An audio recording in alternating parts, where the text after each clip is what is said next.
Listo, ya ahí está grabando. Muchas gracias por recordarme.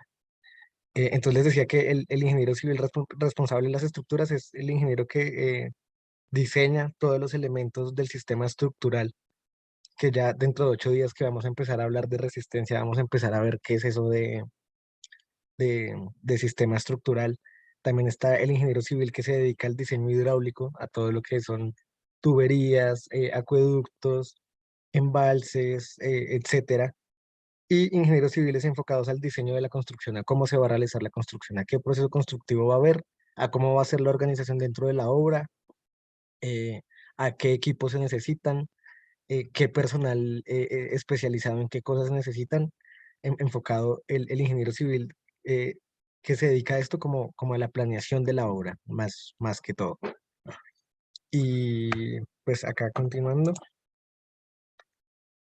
tenemos que regirnos en el diseño de cualquier estructura en Colombia, pues a esta normativa que estamos viendo acá. Entonces, en primer lugar, está el reglamento colombiano de construcción sismo resistente NSR10. No sé si alguno de ustedes alguna vez ha escuchado hablar de esto, de, de este, de este libro, de esta normativa. ¿Alguno ha escuchado hablar de ella? No, no, No, entonces esto es un reglamento.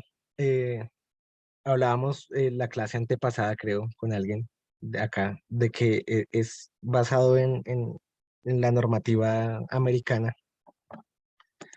que nos da parámetros y nos da, eh, digamos, ciertas condiciones mínimas para que la construcción que nosotros realicemos sea segura ante eventos sísmicos que puedan presentarse. Entonces, eso vamos a verlo, digamos que la otra semana, que la clase específica del tema de la clase es sismo resistente, entonces vamos a hablar de todo esto. El ACI 318S19 es un libro de requisitos para diseño en concreto estructural. Este libro es de la Asociación Americana de Concreto y, pues nos da, digamos que todos estos requerimientos que debemos tener en cuenta. La ISC 36016 es también como los requisitos o las especificaciones para edificios construidos en acero. Y también tenemos la Ley 400 de 1997, que es la que, digamos, constituye legalmente el reglamento. Acá contesta César que sí, que el reglamento da parámetros de diseño y de construcción sismo resistente. Entonces, la Ley 400 de 1997 es la que reglamenta como que esto sea una ley, o sea, el reglamento, la NSR10 es una ley y hay que cumplirla siempre bajo, digamos que bajo cualquier circunstancia. Y por eso es que, digamos, si uno va a realizar cualquier construcción, no sé, pasa mucho en los barrios que la misma gente diseña sus casas y las construye digamos que sin el diseño de un profesional, con, pues en base a un conocimiento, digamos, adquirido en base a la experiencia. Entonces, esta normativa permite que cualquier persona, sin necesidad de ser, digamos que un profesional en ingeniería civil, pues conozca estos requisitos mínimos para tener una construcción eh, segura ante cualquier fenómeno que pueda, digamos que presentarse, eh, pues de sismos o de muchos otros tipos. Entonces acá ya como más enfocados al tema del día de hoy, nos recomiendan 10 principios básicos a tener en cuenta para el diseño. Entonces, primero es la utilidad. Entonces nosotros tenemos que preguntarnos para qué va a ser diseñado lo que vamos a construir, ¿sí? No, digamos que no es lo mismo hacer un edificio para viviendas que tener un edificio para un hospital, o no es lo mismo tener un aeropuerto que tener un colegio. Entonces, en esa medida, dependiendo del uso y de la utilidad que queramos darle, pues es importante establecer la utilidad del proyecto. Ya vamos a ir hablando uno por uno de estos. Bueno, entonces los 10 son utilidad, tipología, orientación, distribución lógica de espacios, utilización de materiales resistentes y durables, eficiencia energética, confort interior, un desarrollo constructivo correcto, instalaciones adecuadas y sostenibilidad. Entonces acá ya hablamos como más de qué significa cada cosa. Entonces, en la utilidad, pues se refiere a que el elemento construido, que el edificio, lo que vayamos a construir, pues sea conveniente para los fines para los que se ha diseñado, que los espacios sean adecuados, etcétera. En cuanto a tipología, se refiere a que la forma geométrica exterior de la construcción, si acá escribe otra vez César, que algunos buscan esquivar los diseños sismo resistentes y se ven barrios, urbanizaciones, maestros, ingenieros, arquitectos y es falta de conciencia de cultura. Sí, es verdad, porque ustedes porque creen que alguien evite cumplir con ciertos parámetros de la normativa, ¿qué factor afecta principalmente? O sea, ¿qué diferencia una estructura segura de una no tanto? ¿En qué cambia, digamos, un diseño del otro?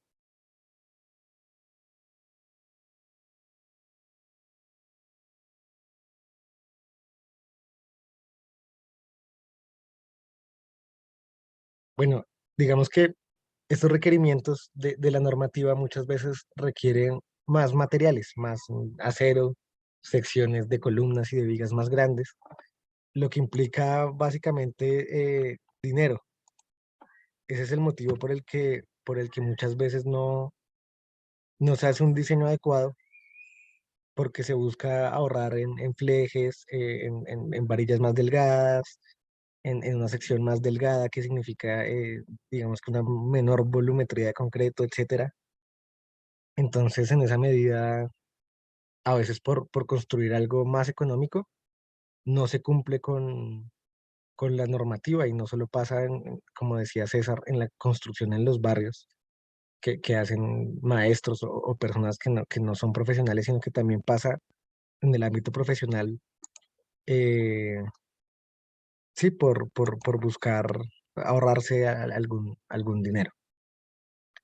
Entonces ya continuando acá con lo que es la tipología, con el segundo principio, esto se refiere a la forma geométrica exterior de la construcción y a que ésta tenga una conexión con el entorno en el que se ubica. Entonces, pues esto es más como relativo a lo que es la arquitectura más que la ingeniería civil. Entonces, que se preocupa porque la estética, que la forma sea adecuada como al entorno en el que se ubica y se adapte, pues digamos, a dicho entorno. El tercer principio es la orientación. Entonces, acá se refiere a que la vivienda debe tener una correcta orientación solar para lograr que penetre la mayor cantidad de luz natural y calor. Esto es porque, no sé, yo creo que muchas veces hemos entrado a una casa, a un edificio en el que es evidente que todo es muy oscuro por la misma distribución y por el mismo diseño que se realizó de pronto sin pensar tanto en esto. Entonces hace referencia a que cuando pues estemos pensando en un proyecto de estos, le demos importancia a este factor. Eh, el cuarto principio es la distribución lógica de espacios. Entonces esto hace referencia a una correcta conexión entre las estancias interiores y los espacios exteriores. Pero no solo a eso, sino también a que pues, los espacios interiores estén bien distribuidos, a que los espacios sean adecuados para ciertas cosas.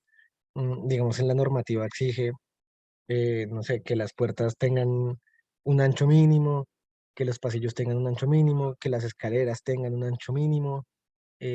O sea, por normativa, incluso se debe cumplir digamos que con unas longitudes mínimas para muchas cosas, para que haya una distribución lógica de espacios, precisamente. El quinto principio es una utilización de materiales resistentes y durables. Entonces, pues los materiales deben ser adecuados a las características climáticas en las que la vivienda pues esté asentada. Eh, pues principalmente en la construcción digamos que de la estructura, se usa principalmente concreto y acero, pero es importante también saber con certeza qué otros materiales vamos a construir para los tejados, para las cubiertas, para las paredes, y que estos pues tengan, uno, una capacidad adecuada para las cargas y para, digamos, los fenómenos naturales que van a ocurrir en algún momento y que sean durables en la medida que un proyecto para una casa, no sé, si ustedes construyen una casa, ¿cuánto tiempo esperarían que dure?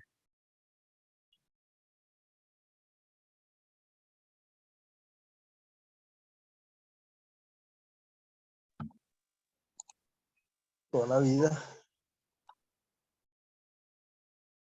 Que dure toda la vida. Entonces, en esa medida, eh, pues uno espera que un edificio, que un hospital, que una casa dure por lo menos 70, 60 años. Y en esa medida, pues los materiales con los que estén construidos, pues tienen que aguantar esta vida útil.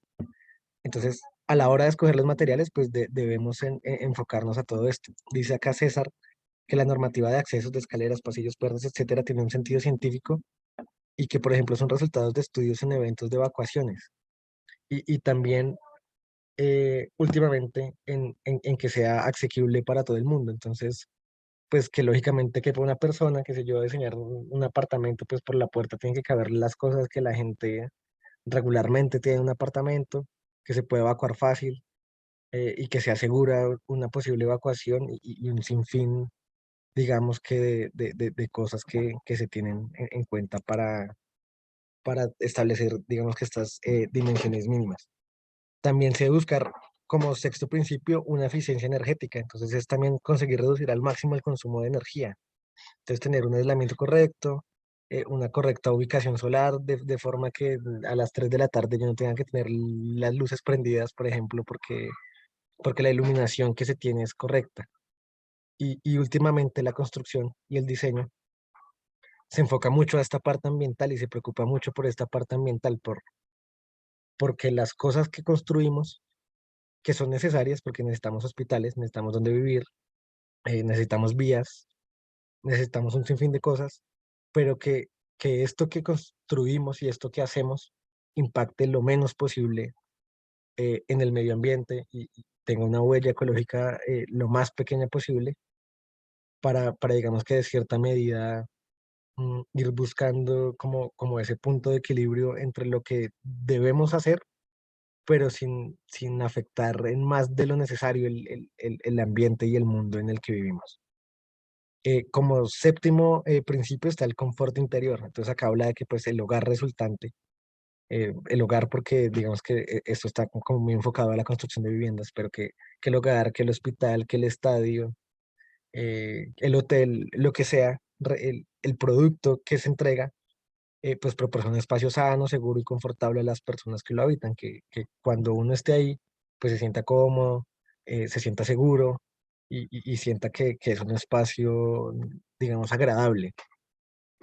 También como octavo principio se tiene el desarrollo constructivo correcto. Entonces es un seguimiento y también una determinación de todos los procesos constructivos y el control de los gremios participantes. Entonces, mm, pues es muy importante establecer yo cómo voy a construir. Sí, yo puedo tener los planos, todo, un diseño hecho, pero yo debo tener muy claro qué etapas de la construcción se van a hacer, cómo se van a hacer, qué necesito para cada etapa, eh, y definir desde un principio, desde antes de empezar a construir cada etapa de estas. Porque si yo me enfrento ya a la construcción y no tengo esto planeado, seguramente me voy a encontrar con muchas trabas y con muchos problemas que, que van, sí, que se van dando día a día, digamos que en un proceso de construcción. Entonces, en esa medida, si desde el principio yo tengo todo planeado, bien planeado, y conozco los procesos y conozco cómo se hace, pues no, tal vez tenga problemas, pero no me voy a ver envuelto digamos que en tener que solucionar grandes retos, sino que sé lo que estoy haciendo y cómo lo estoy haciendo. También qué tiempos voy a necesitar para hacerlos y un sinfín de cosas que permiten que el proyecto pues a la final sea exitoso, desde no sé, desde la construcción de una casa hasta la construcción de un edificio como el Bacatá o el Atrio, que tienen procesos constructivos muy complejos, muy diferentes, pero que si yo sé todo lo que estoy haciendo, cuándo lo tengo que hacer, cómo lo tengo que hacer y qué necesito para hacerlo, pues no voy a tener, digamos que, problemas durante la construcción. El noveno principio es tener unas instalaciones adecuadas. Entonces, la vivienda o el proyecto en general debe ser proyectado y construido según las características y gustos particulares de aquellas personas que la van a habitar. Mm, Esto se enfoca, yo creo, y a mi forma de verlo también, un poco a la distribución lógica de espacios. ¿Sí? Si yo tengo un proyecto de apartamentos, si ustedes quieren hacer un proyecto de apartamentos para venderlos, pues la idea es vender algo bueno, que sea agradable, que la gente que va a ir a verlo le va a gustar y va a querer vivir ahí y en esa medida va a querer comprarlo. Y entonces yo voy a tener algo que sea agradable. Si yo, no sé, estoy diseñando un hospital, pues necesito espacios también agradables para que la gente que esté ahí, digamos que en su condición, la que sea, pues se sienta tranquila, se sienta adecuada, que los espacios todos sean adecuados y que uno se sienta como a gusto en ese espacio. Y el décimo principio es la sostenibilidad. Como les venía diciendo ahorita, pues es muy importante tener criterios constructivos que hagan que el resultado sea amigable con el medio ambiente, que debemos y tenemos todos la responsabilidad de cuidar el medio ambiente. Porque si entramos a mirar, eh, digamos, todo el impacto que como humanos tenemos en el ambiente, y según los últimos estudios y los últimos sondeos que se hacen de la gente que conoce del tema, en 30 años va a llegar el planeta a un punto irreversible de daño si no hacemos nada desde ya. Entonces, como sociedad, tenemos el deber de en esos 30 años frenar ese impacto. Y ese impacto se frena desde hacer un uso correcto de los recursos que tenemos, desde en la casa, no sé, qué sé yo, cerrando la llave de lavamanos mientras me cepillo los dientes o cosas de este tipo, hasta en una obra, gastar el agua que se necesita, la justa, pero más allá en el diseño, también ahora se preocupan mucho porque, no sé, porque los sistemas hidráulicos hagan el menor gasto de agua posible, porque las conexiones eléctricas, porque las luces consuman la menor energía posible sin dejar de ser funcionales. También eh, en la ingeniería ambiental, eh, pues desde el ámbito de la ingeniería civil, como en la rama ambiental de la ingeniería civil, también se preocupan y nos preocupamos por reducir ese impacto, retribuyendo de alguna forma el daño que estamos haciendo. Entonces, no sé si uno ve ahorita edificios nuevos que están haciendo, en las terrazas ponen, digamos que jardines o paneles solares o hacen algún tipo de contribución a que ese impacto sea lo menos perjudicial para el ambiente y que podamos, de cierta manera, contribuir a esta problemática que no es solo de la ingeniería civil, sino que es digamos que de todos los gremios y en general de toda la humanidad. Entonces acá vamos a mirar un poquito también de qué dice el reglamento colombiano de construcción sismo resistente NSR10. En la medida que digamos que el temario que nos dan a nosotros para la clase se resumía en estos 10 principios. Y yo creo que en esos 10 principios pues no hay mucho contenido de fondo, como si puede estar en la normativa. Entonces, esta es una normativa, como les decía, que se da para que la construcción en Colombia tenga unos parámetros mínimos de seguridad. Y esto tiene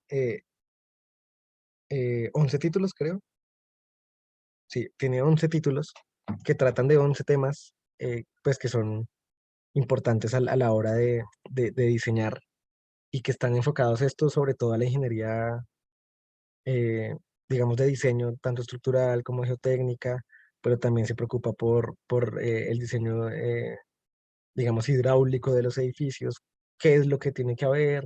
eh, También discrimina por el tipo de uso que yo voy a tener, o sea, no es lo mismo si yo voy a hacer un edificio de apartamentos o si yo voy a hacer un hospital o un colegio, la seguridad sísmica que debe tener eso no es la misma. Digamos, alguno sabe por qué tiene que ser más seguro un colegio que un edificio de apartamento, hablando sísmicamente.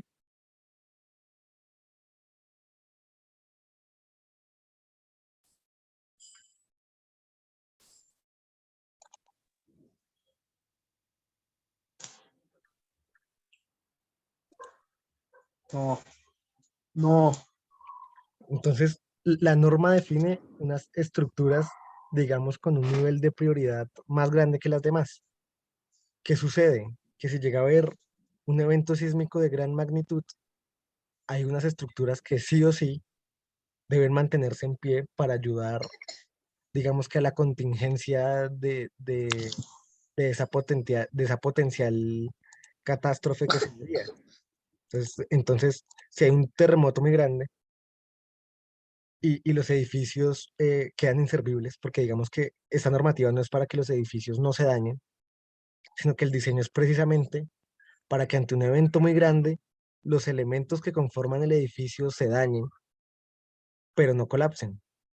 Entonces, en esa medida, si hay un sismo muy grande, en el edificio en el que uno vive puede que uno mire una viga muy flectada, con deflexiones muy grandes, que está evidentemente dañada, que ya la gente no va a volver a vivir ahí, pero que el edificio no se va a caer y le va a dar a la gente el espacio de evacuar y hasta de evacuar después sus cosas que había tenido ahí y de dar espacio a reparaciones y a cosas posiblemente para reparar la estructura, pero no va a haber un colapso.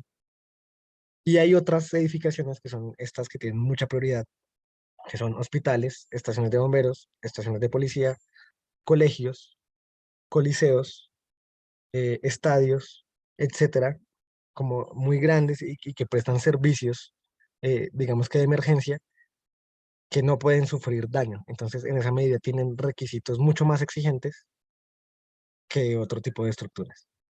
Entonces, hablando ya de los 10 títulos de la norma, pues está el título A, que establece los requisitos, perdón, de diseño y de construcción sismo resistente. Ya vamos a abrirla y a mirar qué trae esto y a mirar qué, qué, qué exige y qué cosas también aclara, porque si uno la lee, también digamos que tiene mucho que aportarle a uno. En el título B están las cargas. Entonces también cuando uno diseña, esto va sobre todo enfocado a los ingenieros estructurales, uno tiene que saber cuánto pesa su estructura para así diseñar elementos, columnas, vigas que soporten esas cargas que yo voy a tener. Pero digamos que cuando uno entra a pensar, ustedes podrían decirme más o menos cuánto pesa su casa fácilmente. Decir, no, mi casa pesa 10 o 20 o 30 o número X de toneladas o de kilogramos. No es una tarea fácil. Entonces, este título nos ayuda, nos dice usted puede realizar este procedimiento para saber cuánto pesa su estructura y a partir de ahí hacer un análisis. En el título C está todo lo concerniente al diseño en concreto. Y esto es básicamente una traducción de lo que mirábamos ahorita en la normativa. Me devuelvo por aquí un poquito. De la CI 31819. Es básicamente una traducción de todo esto. También es importante saber que la normativa es del SNSR10 porque salió más o menos en el 2010. Lleva ya 12 años y el último código de concreto salió en el 2016 y han habido algunas actualizaciones de unas cosas. Entonces, existen cosas en el título americano, en el reglamento americano, que reemplazaron cosas que están en la NSR10. Y la NSR10 es ley, pero, o sea, como que uno está obligado a cumplir con la NSR10, pero existen digamos que nuevos requerimientos que se han dado en base a experimentos y a investigación que han hecho los americanos en base al concreto. Entonces, el título C es básicamente sobre diseño en concreto. Hombre, pero estás en línea por acá.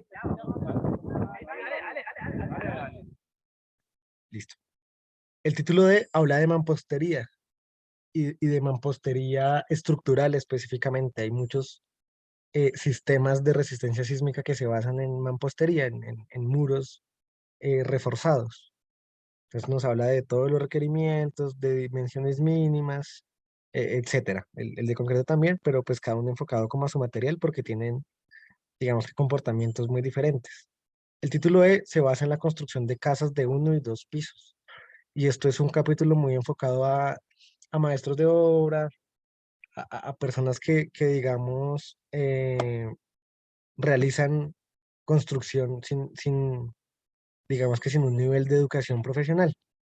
Y esto pues se presenta mucho en los barrios, precisamente en construcción de casas de 1 y 2 pisos. Entonces esto nos va a dar eh, como requerimientos, como, no sé cómo llamarlo, como consejos, como, como que son unos requerimientos, unas condiciones mínimas que yo debo cumplir cuando estoy construyendo casas de 1 y 2 pisos. El título F habla de estructuras metálicas, que otra vez es una traducción de la normativa que tienen los americanos sobre el diseño de estructuras en acero de la ISC. También nos habla de edificaciones de madera. Todo esto está aparte porque cada material en serio se comporta muy distinto, necesita dimensiones distintas, necesita muchas cosas que son muy diferentes. El título H habla de estudios geotécnicos, de la exploración del suelo, de qué debe cumplir un geotecnista, de qué debe investigar, de qué parámetros debemos conocer cuando vamos a construir, del suelo en el que vamos a construir. El título I habla de la supervisión técnica, de cuando alguien que es supervisor técnico, ya sea interventor, etcétera, pues pueda tener unos parámetros para realizar esta revisión. El título J habla de los requisitos de protección contra incendios. Entonces, además a los requerimientos estructurales que tiene el concreto, la mampostería, las estructuras metálicas, etcétera, a veces las dimensiones de las columnas, los recubrimientos, muchas cosas, incluso aquí también se habla de espacios, lo que hablábamos ahorita, digamos, de espacios de pasillos, de espacios de escaleras, de todas estas cosas para proteger las estructuras en caso pues, de un incendio. Y el título K habla de otros requisitos complementarios. Sin embargo, a mí me parece importante que sepamos del título A, que es requisitos de diseño, el título B, que es cargas, y el título D, que es construcción de 1 y de 2 pisos, porque digamos que los demás, el de cargas, por ejemplo, bueno, ese lo vamos a ver, pero digamos el de concreto, el de mampostería, el de estructuras metálicas, el de edificaciones en madera, ya hay cosas muy teóricas eh, y conceptos, digamos, ya muy matemáticos y físicos que hacen alusión a un diseño seguro, pero digamos que conociendo toda la teoría y todo el desarrollo de, digamos que de la física mecánica que hay en los materiales y esto pues ya digamos que sería para un curso por lo menos de, de un pregrado de ingeniería civil y que no viene como tanto a nuestro caso. Entonces vamos a mirar eh, qué nos dice acá el título A. Ya lo abro. Vamos a mirar. Ahí ya están viendo el documento.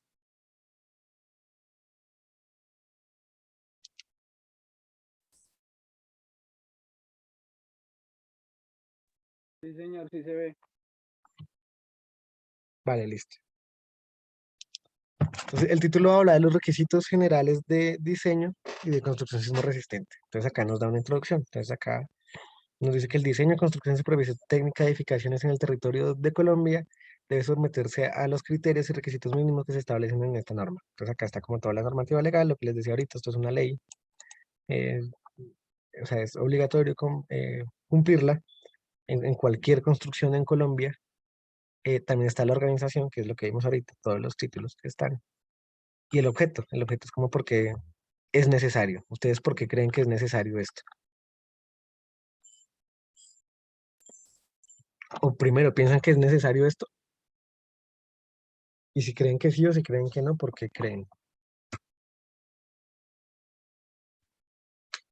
Alguien, no sé, César, o Danis, o Miguel, o Paula,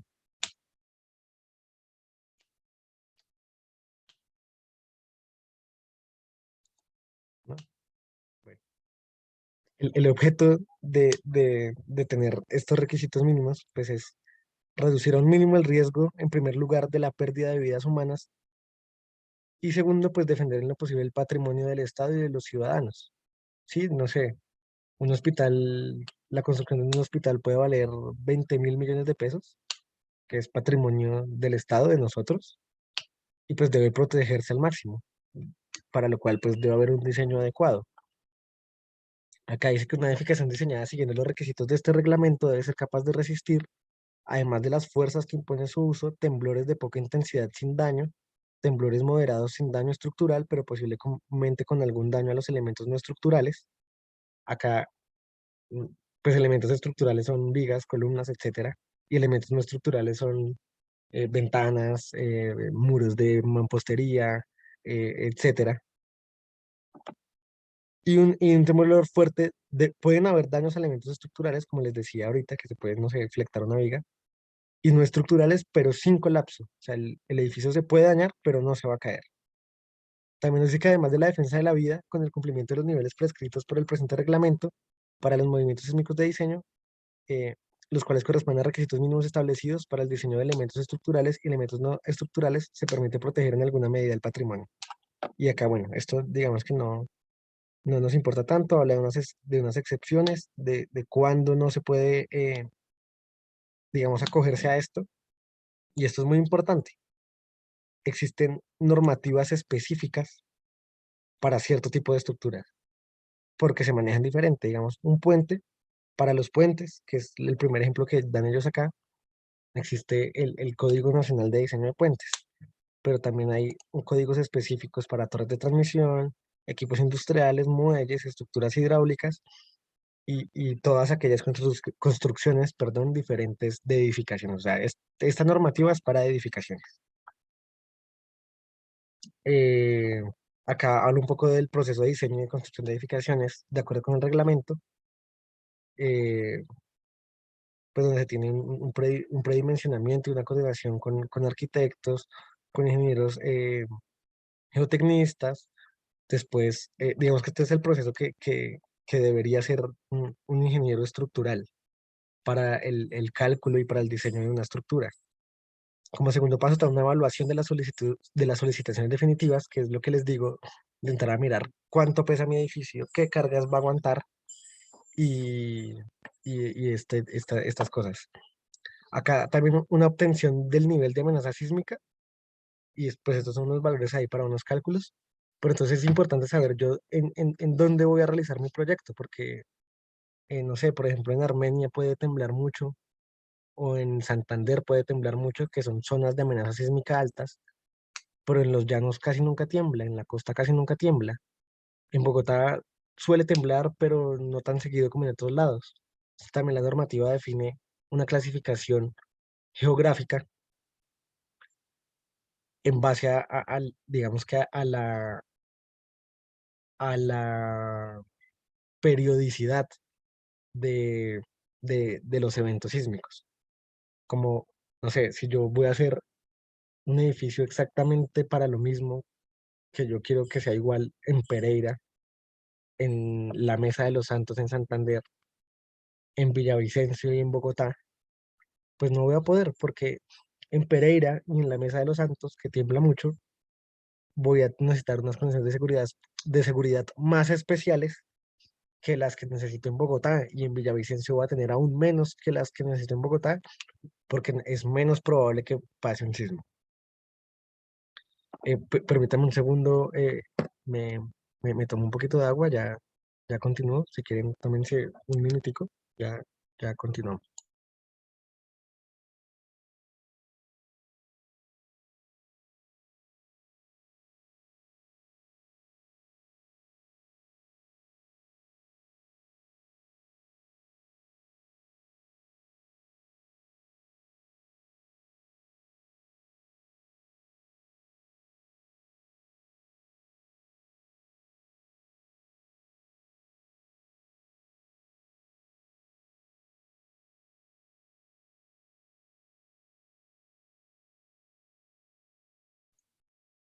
Listo ya, qué pena con ustedes. Después deben definirse unos movimientos sísmicos de diseño. Entonces esto es saber el sismo, como qué cargas va a tener sobre mi estructura, qué cargas va a causar sobre mi estructura. Porque ya ahorita en el título de cargas miramos un poquito más de esto. También saber qué características va a tener la estructura que yo voy a tener y qué material voy a usar, saber el grado de irregularidad de la estructura y el procedimiento de análisis. Esto vamos a verlo detalladamente dentro de 8 días en la clase de sismorresistencia, que esto es muy importante.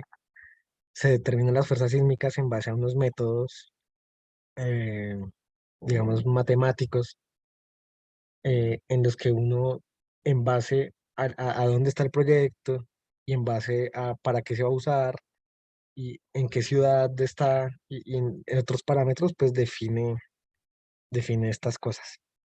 También hace un análisis sísmico de la estructura, dependiendo del sistema estructural que yo escojo. Hay un coeficiente R que se llama el coeficiente de disipación de energía, y esto hace referencia a la capacidad que tiene una edificación de absorber y de transmitir al suelo la energía que tiene, eh, pues que trae el sismo, porque esa energía se transforma en daño. Entonces, ¿en qué forma la estructura puede soportar ese daño? Como absorber esa energía sin colapsarse.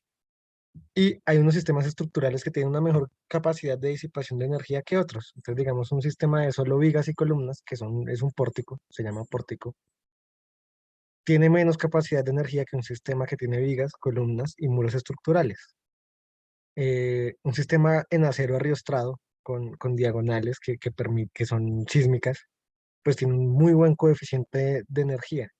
Entonces, a la hora de establecer todas estas cosas, es muy importante saber, eh, pues, qué sistema estructural yo tengo.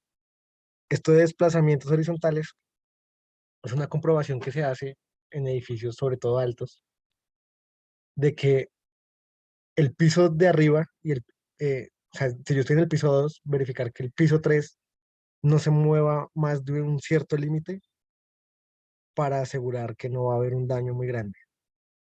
Y esto se hace pues con modelos, digamos, matemáticos que ya incluso tienen cálculos tan complejos que se usan programas que modelan los edificios y, pues nos ayudan a los ingenieros civiles a establecer estas cosas. La verificación de derivas es coger esos desplazamientos horizontales y que no sobrepasen un límite que se tiene. Acá, bueno, pues todo esto es, digamos que muy para el diseño estructural. El título A también tiene un diseño de la cimentación, un diseño sísmico de los elementos no estructurales, que son los elementos que no disipan energía en la estructura. De esto igual también vamos a hablar dentro de 8 días. Esto es un tema que a mí en lo personal me gusta mucho, la sismorresistencia y las estructuras. Y pues vamos a ver un poquito de esto en la clase del otro sábado. Aquí habla también un poco de la revisión de los diseños, de la construcción, de la supervisión técnica. Y esto es muy importante porque acá empieza a decirnos que hay edificaciones indispensables y de atención a la comunidad y que de acuerdo bueno, al artículo, estas pertenecen a los grupos 3 y 4. Ya vamos a mirar los demás grupos y tienen lo que les decía, unas solicitaciones, unos requerimientos especiales y diferentes para garantizar, digamos que seguridad. Ya acá más abajo está eso como mejor explicado. O sea, eso es como el resumen de lo que va a haber. Acá habla de las zonas de amenaza sísmica, lo que les decía. Entonces, acá, pues estos son unos valores ahí para cálculos, pero yo creo que la mejor forma de mirarles este mapa. Entonces, en este mapa nos dice dónde hay zonas de amenaza sísmica intermedia, dónde hay zonas de amenaza sísmica alta y dónde hay zona de amenaza sísmica baja. Entonces, no sé, si nos vamos acá a Puerto Carreño, pues es una zona de amenaza baja, donde los requerimientos para la estructura van a ser menos, que si es en Montería, que es intermedia, a que si es en Cartagena, que es baja. Y digamos, esto da una lista acá de las capitales y más abajo da una lista de cada uno de los municipios y nos dice, está en zona de amenaza intermedia, está en zona de amenaza alta, está en zona de amenaza baja, para partir de ahí, eh, pues, con todos los diseños que se hacen. Mm, Esto acá es un poco de cálculos del suelo, de cómo se mueve el suelo, de, de qué capacidad tiene el suelo para soportar cargas, etcétera, de la calidad del suelo. De esto sobre todo para un ingeniero que sepa mucho o que su especialidad más bien sea la geotecnia. Acá, esto es el coeficiente de importancia. Entonces, para saber qué tanto tiene que soportar mi estructura, yo le establezco un coeficiente de importancia. Para eso están los grupos de uso. Entonces está el grupo 4, que son las edificaciones indispensables, que como les decía ahorita, son aquellas edificaciones de atención a la comunidad que deben funcionar durante y después de un sismo y cuya operación no puede ser trasladada rápidamente a un lugar alterno. Entonces, en este grupo están todas las edificaciones que componen hospitales, clínicas y centros de salud, todas las edificaciones que componen aeropuertos, estaciones ferroviarias y sistemas masivos de transporte, centrales telefónicas, de telecomunicación y de radiodifusión. Edificaciones designadas como refugios para emergencias, centrales de aeronavegación, hangares de aeronaves y de servicios de emergencias. Edificación de centrales de operación y control de líneas vitales de energía eléctrica, agua, combustibles, información y transporte de personas y productos. Edificaciones que contengan agentes explosivos, tóxicos y dañinos para el público. Y si yo quiero, no sé, si Víctor quiere hacer una torre de apartamentos y él quiere que sus apartamentos sean muy seguros y que no les pase nada en un sismo, él le puede decir al ingeniero estructural, oiga, ingeniero, yo quiero que usted diseñe mi edificio como si fuera una edificación indispensable. O, o, sí, como para tener un mayor grado de seguridad, pero pues eso es decisión.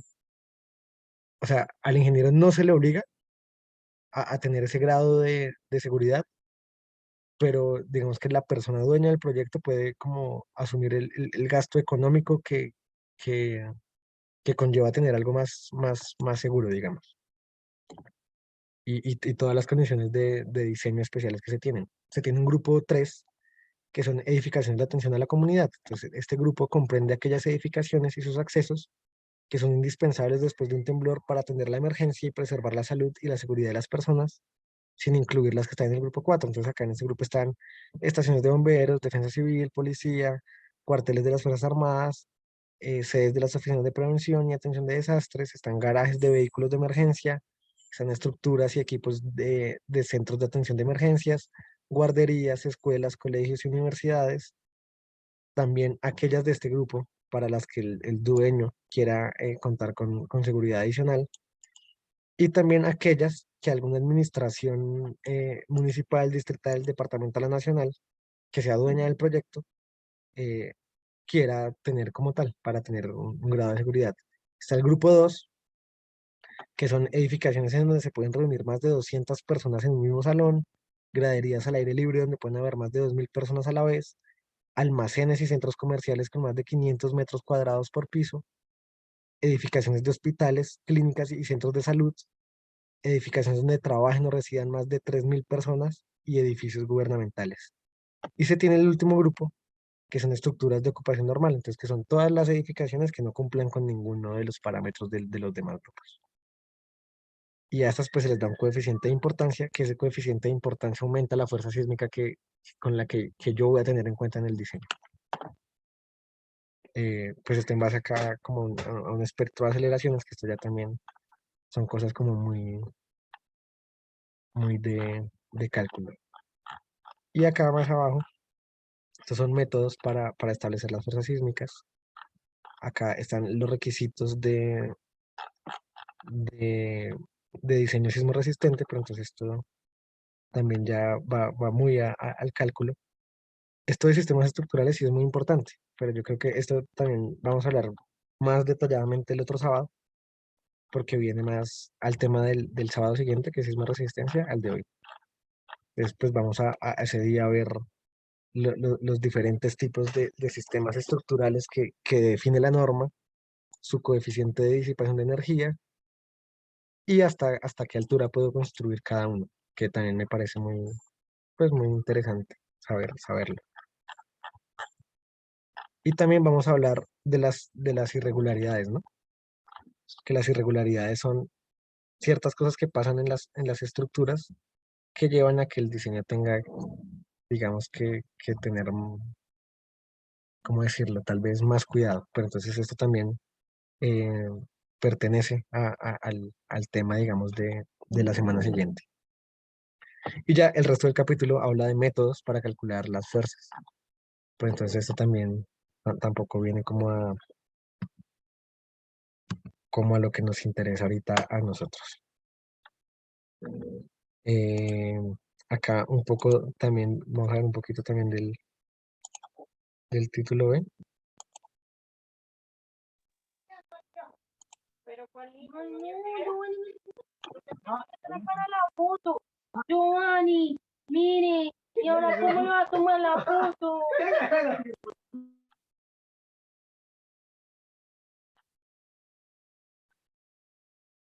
Listo. ¿Están viendo otra vez el documento?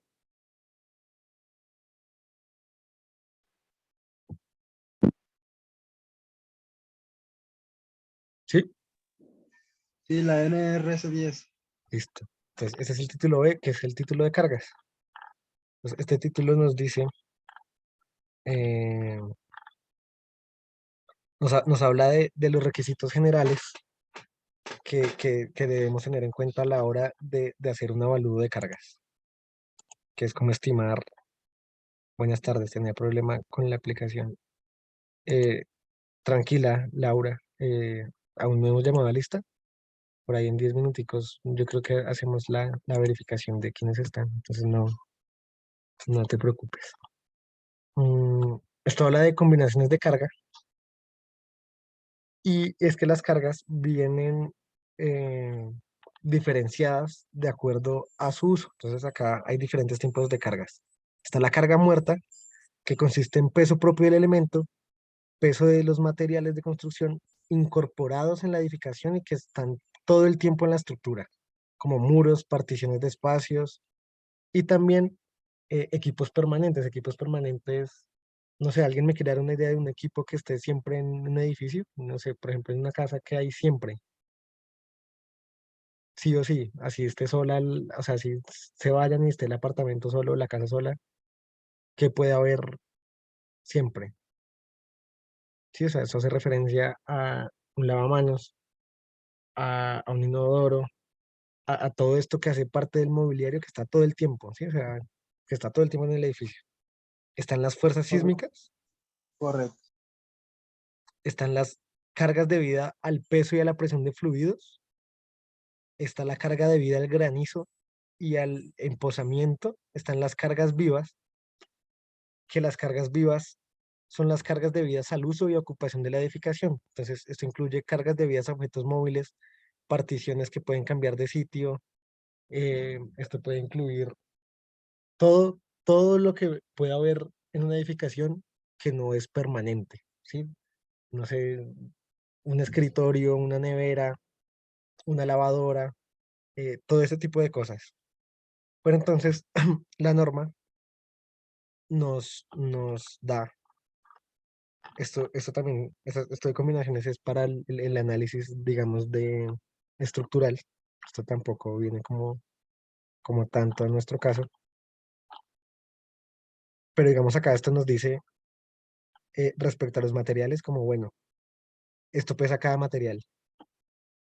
Esto es como en cuanto a las cargas muertas. ¿Cuánto pesa un canal suspendido, un ducto metálico, un pañete en yeso, cuánto pesa, un pañete en entramado de madera, cuánto pesa un tablero de yeso, cuánto pesa la arena, cuánto pesa el concreto, cuánto pesa el acabado que se le pone al piso, cuánto pesa una baldosa por metro cuadrado, cuánto el mármol, cuánto el piso asfáltico, cuánto este tipo de cosas. Y así pues cada cosa, y también hay cosas que uno tiene que entrar a mirar, digamos que muy específicamente. Mm, sí, acá nos dan muchos pesos de muchos materiales, de, sí, de muchas cosas. Y también nos establece un valor mínimo alternativo de carga muerta de elementos no estructurales cuando no se efectúe un análisis más detallado. Entonces la norma a mí no me obliga para las cargas muertas a decir, no sé, a buscar el peso de cuánto pesa una estufa, de cuánto pesa un escritorio, aunque esas son cargas vivas, pero digamos, no me obliga a ver cuánto pesa una baldosa, cuánto pesa un ladrillo de una pared, sino que me dice que dependiendo del uso que yo le vaya a dar a mi estructura, tengo una carga muerta mínima por metro cuadrado, ¿sí? Entonces, si yo voy a hacer unos apartamentos, entonces la carga muerta mínima por metro cuadrado tiene que ser de 3. Si yo realizo mi cálculo y me da menos de 3, tengo que poner 3 porque es lo mínimo que me exige la norma.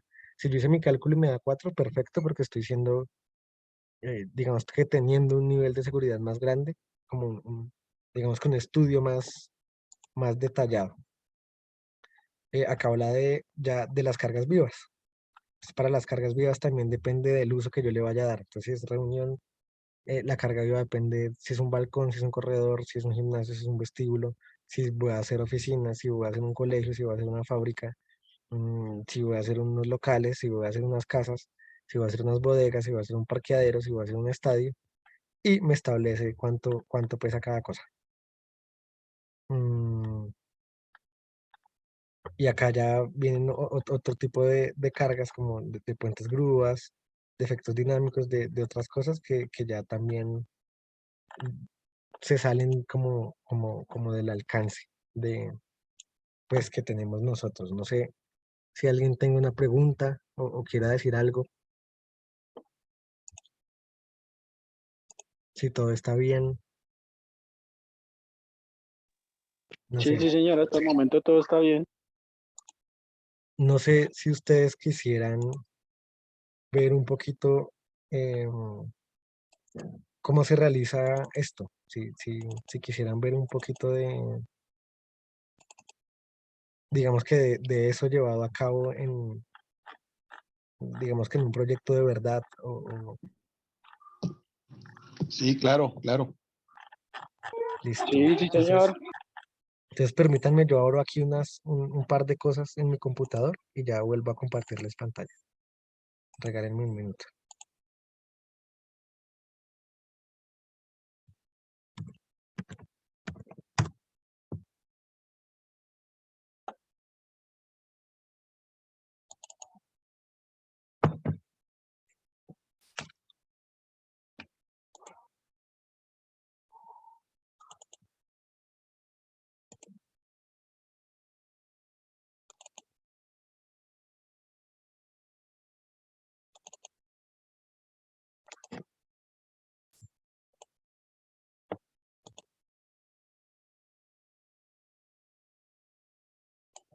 Si quieren, mientras se abre todo esto que estoy abriendo acá en mi computador, vamos haciendo el llamado de lista. Entonces, eh, César Bonilla está.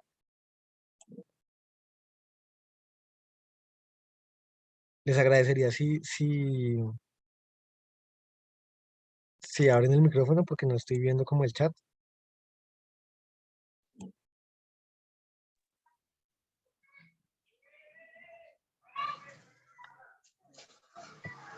Entonces, César Bonilla no está, ¿cierto?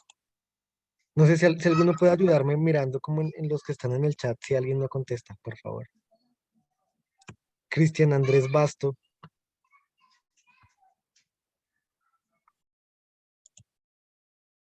César Bonilla sí está, sí. Acabo de ver el mensaje.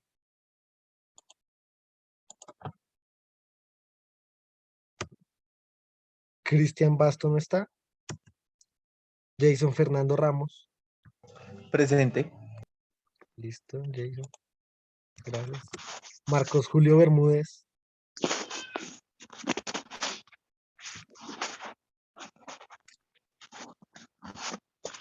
No. Luis Carlos Ramos. Tampoco. Paula Alejandra Arbeláez. Presente. Vale, gracias, Paula. Adalberto Burgos.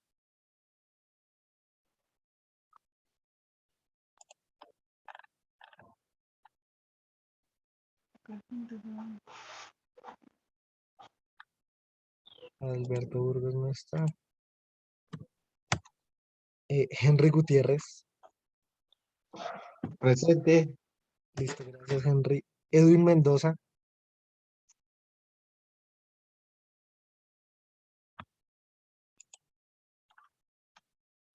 Edwin Mendoza. No, tampoco está.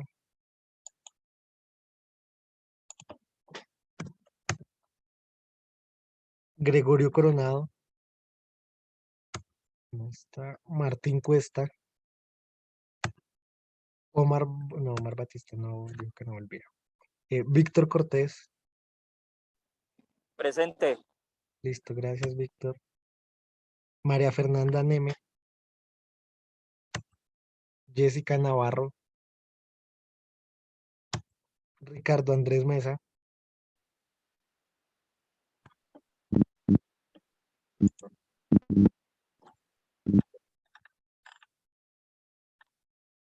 Es Ricardo, o sea, una persona que se llama Ricardo, ¿es Ricardo Mesa? Eh, Suena como si se abriera el micrófono, pero no, creo que sí está. Miguel Giovanni Rojas.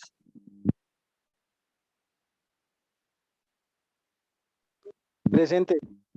Listo, Miguel. Alexander Ibarra.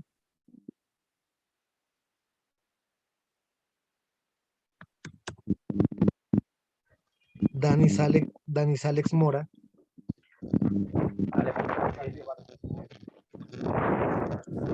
Roberto Noguera, profesor. Presente, profe. Listo, gracias. Roberto Enrique Noguera. Presente, profesor. Listo, gracias. Joaquín Daniel Duque. Carlos Julio Sepúlveda. Presente. Listo, gracias. Pedro Pablo Herrera.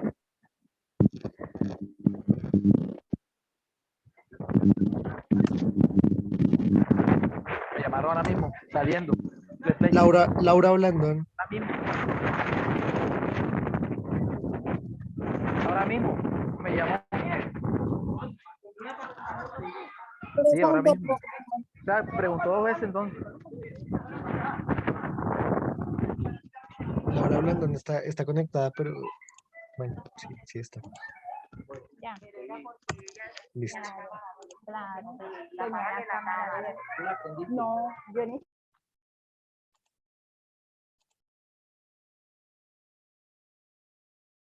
Listo, entonces ya vuelvo a compartirles pantalla. Denme un segundo, por favor, termino acá de poner unas cosas.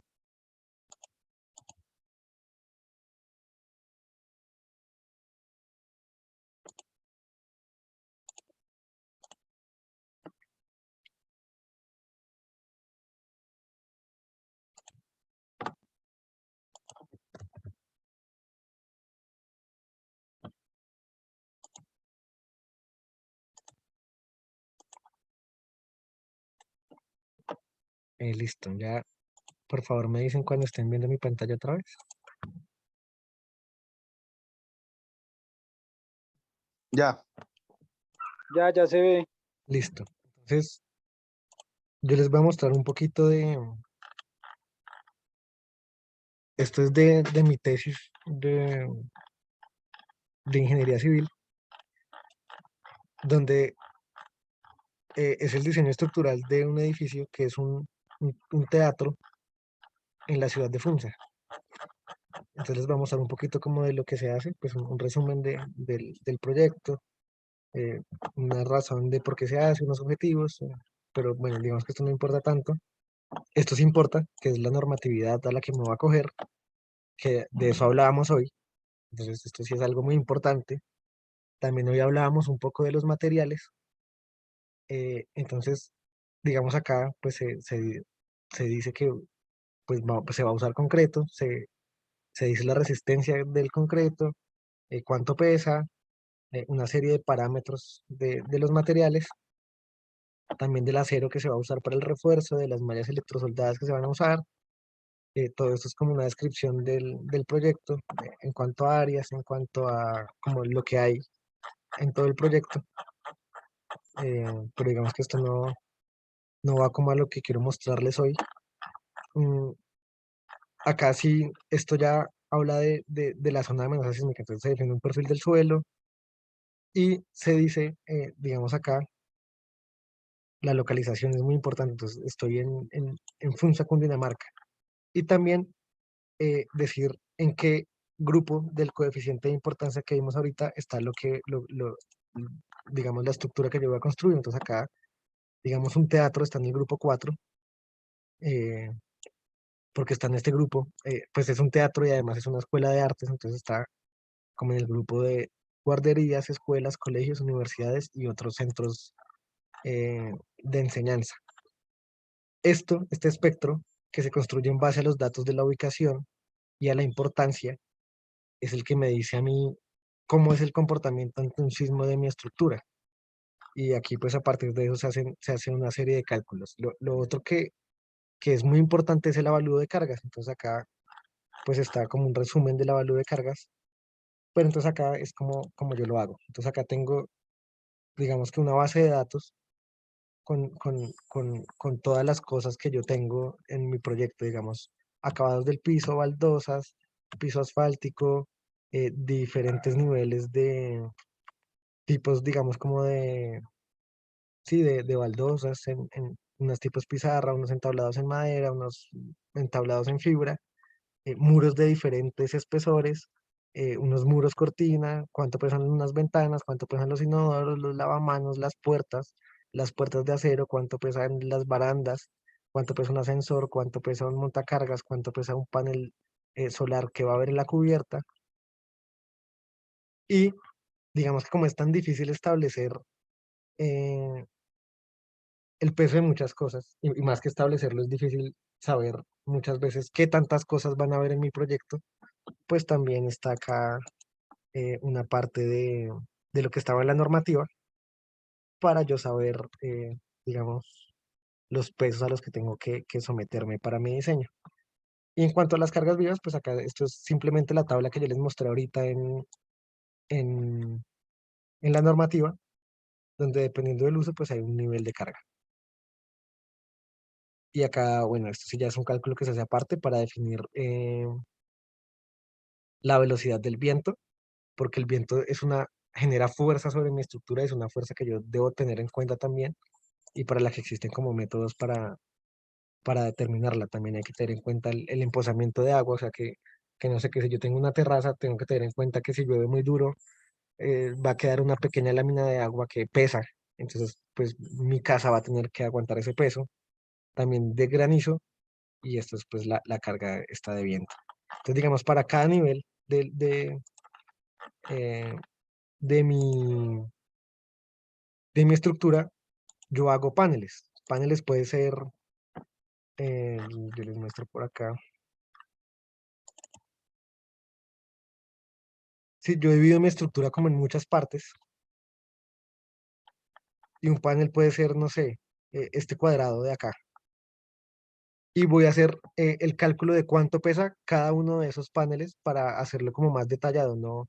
Sí, es más fácil decir este cuadradito acá pequeño, o sea, entre estas cuatro columnas hay tantas cosas que pesan tanto que decir que en todo el piso grandote hay tantas cosas. Entonces se divide en paneles y empiezo a ver qué hay en en cada panel. Digamos, en un panel hay garajes, hay baldosas,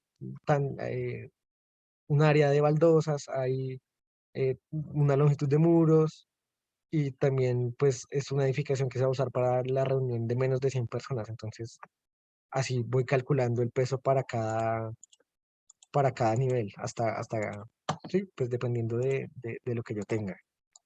Entonces, en esa medida, así es como yo sé cuánto pesa mi edificio. Aunque acá pues hay otras cargas, como les decía, que sí requieren como otros cálculos, como qué presión de tierra van a tener mis muros del sótano o este tipo de cosas. Entonces acá, esta imagen, no sé si la ven bien, es la división por paneles. Entonces yo tengo el plano de mi edificio y lo divido como en espacios pequeños para poder hacer ese cálculo de lo que hay en cada espacio de esos, como para poder tener digamos que un cálculo más, más específico.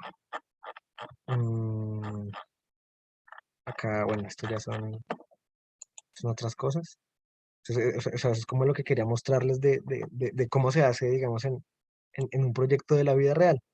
Y lo otro que les decía digamos, como de los cálculos estructurales, entonces hay muchos programas como este, donde yo modelo mi estructura y, digamos, estos cuadraditos blancos son los paneles que yo tengo. Entonces, en esa medida, el cálculo que yo hice, yo llego a este programa y le digo, es que esto, eh, acá en cargas, tiene tanto de carga muerta y tanto de carga viva en base a lo que yo ya calculé y el programa me ayuda, digamos, a decirme, esta columna va a necesitar soportar tanta fuerza para que asimismo yo pueda diseñar, digamos que una estructura que soporte todas esas fuerzas. Así funciona como todo este proceso que tratamos de, pues, de describir hoy en, pues, en nuestra clase. Como saliéndome un poco del tema, ¿no? Digamos que esto de la normativa no estaba. Sí, sí, es responsabilidad del geotecnista, pero el geotecnista me brinda unos datos de las características del suelo, de lo que él encontró, y es responsabilidad del estructural determinar las cargas que se tienen, ¿sí? Como en base a las presiones, calcular el efecto que esas presiones tienen sobre la estructura. Respecto aquí al último mensaje de César. Como les decía, la clase de hoy pues iba a ser muy corta, porque era hasta acá, hasta los principios básicos a tener en cuenta. Y yo quise como introducirme un poco a, a este tema de la normativa, porque digamos que también vamos a verlo dentro de 8 días algo de sismorresistencia.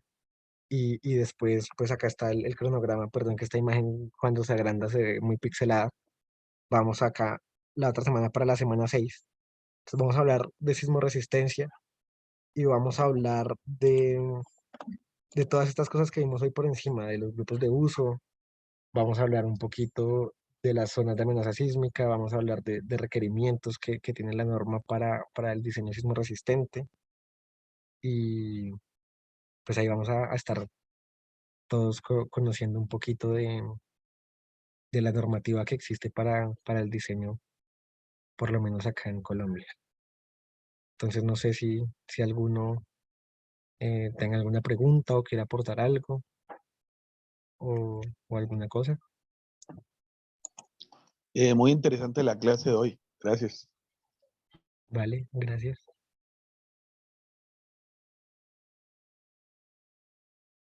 Sí, exacto, lo que dice César es verdad, es lo que, en cierta manera, él también lo que yo trataba de decir. Muchas gracias, César, por los aportes.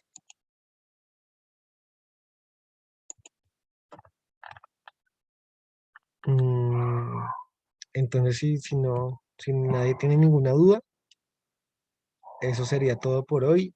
Yo ya tengo los videos de las 2 clases pasadas y seguramente el de hoy. Entonces yo creo que por ahí mañana o el lunes se los subo todos al link este que les compartí la vez pasada de YouTube. Yo creo que apenas lo suba, vuelvo y se los comparto otra vez. Y por ahí en 10 minuticos les comparto la presentación de la clase por si alguno quiere como mirarla o algo. Y ya, muchas gracias por el tiempo, por venir. Que tengan un muy buen sábado, lo que queda de sábado y de fin de semana. Bueno, muchas gracias. Muchas gracias. Feliz fin de semana. Gracias, igual, Gracias. que estén bien.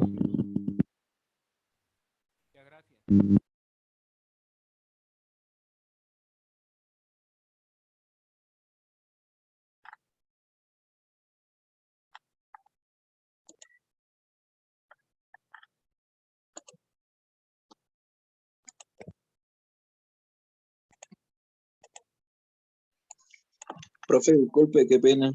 Sí, señor. Eh, lo que pasa es que yo no había podido ingresar a una clase como había comentado, entonces no sé cómo. Sí, ya espérame un Ya segundo, eso. ya hablamos de eso. Espérame un segundo. O sea, me Sí, quedo señor. con Ricardo si está, con Sí, Edwin, señor.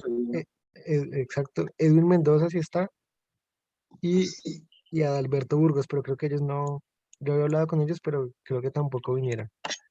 Entonces el único que queda hacer es tú, pero entonces dame 5 minutos mientras salen los demás y ya te cuento.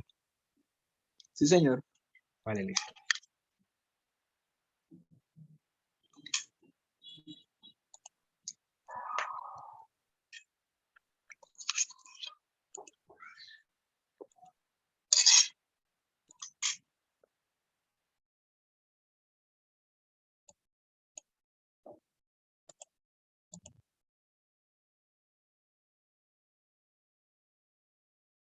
O bueno, Ricardo, te voy contando de una vez. Sí, Yo no señor. sé, yo no sé si estás viendo en mi pantalla, hay una lista de todos. Sí, claro.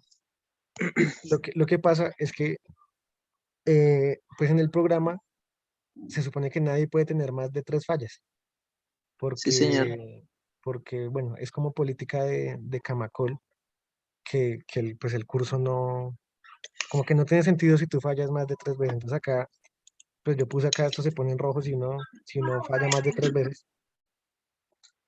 Pero entonces nos tenía muy preocupados, que como tú puedes ver, hay 1, 2, 3, 4, 5, 6, 7, 8, 9, 10, 11, 12, 13, hay 15 personas de los 28, o sea, más de la mitad que ya se supone que no pueden, eh, Estar en digamos, el curso. continuar con el curso. Y eso es algo que por lo menos a mí me preocupó mucho. Entonces yo por eso hoy decidí, esta no es la lista como oficial, la otra lista no tiene todos estos No, colorcitos que pues, yo le puse. lo Hablar con, mío, pues, hablar con las personas que habían fallado. Por eso es que yo te llamé de esta tarde. sí, señor. Y hubieron, Pues, disculpe, el interés mío, pues, estaba, tenía muchas ganas de estar en el curso y eso, pero yo comenté en la empresa lo que había pasado y todo eso, pero sí, no sí, sé si ellos y no hay, hicieron y no- algún y no hay- aporte allá con... y no hay- y no hay- y no hay- y no hay problema, Ricardo. O sea, nosotros podemos, no sé, quitarte una falla si tú miras todos los videos y todas las presentaciones de las clases anteriores y si pues estás dispuesto a venir todos los sábados, porque yo hablé con mucha gente que ya tenía 4 fallas, como es tu caso, pero pues tú no estabas en el grupo de WhatsApp, que fue ese error de nosotros, porque nosotros sí teníamos tu número y no te habíamos agregado. Sí, sí, eh, señor. y, o sea, no habías tenido como acceso a la clase, pero estás A interesado. ninguna, a ningún, Ajá. a ningún link ni nada. Entonces, ahí en el grupo, o sea, yo te voy a quitar una falla para que te queden 3 fallas, ¿sí? Sí, Y, señor. y puedas como seguir. eh, digamos que eso es algo que, No, y pues lo que- importante es que tengo el interés y las ganas sí, de sí, sí, estar ahí exacto, exacto. Y digamos, yo había y hablado con más aprovechar. personas que habían dicho que iban a venir hoy y que iban a seguir viniendo, y tú fuiste el único que vino hoy. De, no sé, yo creo que con los 15 por teléfono en esta tarde. Entonces, Ok, sí, señor. cuando nosotros tenemos un canal de YouTube donde subimos las grabaciones de la clase para que ustedes puedan como revisarlas. ¿Sí? Sí, Eh, Espera un segundo. Y con